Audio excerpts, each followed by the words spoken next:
Okay, this is going to be inspection from underneath up there.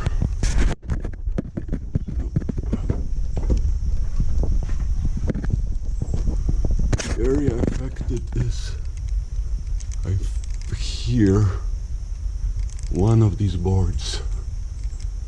Actually here you see that black spot.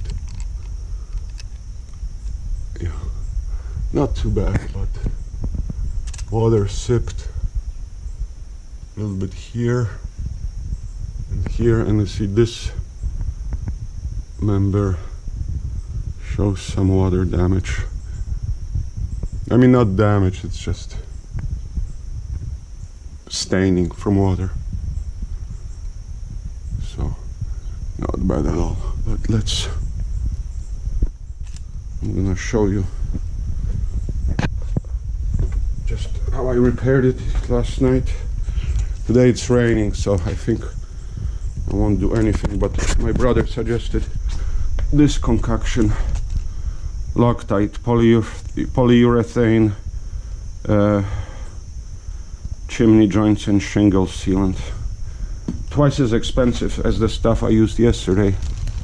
This was the Karnak roof cement. Dirty stuff. I wasn't using gloves, which was a mistake.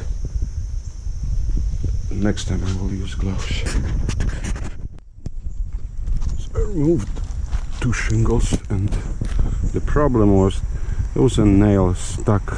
Just someone put a nail in the roof. Because here I looked, it's very nice, except, you know, some shingles are cracked. But here, I removed that covering, and there's rotten wood and a hole. It's not big at all, just a small area like this. So I'm gonna probably just patch it and probably put back these old 2 shingles.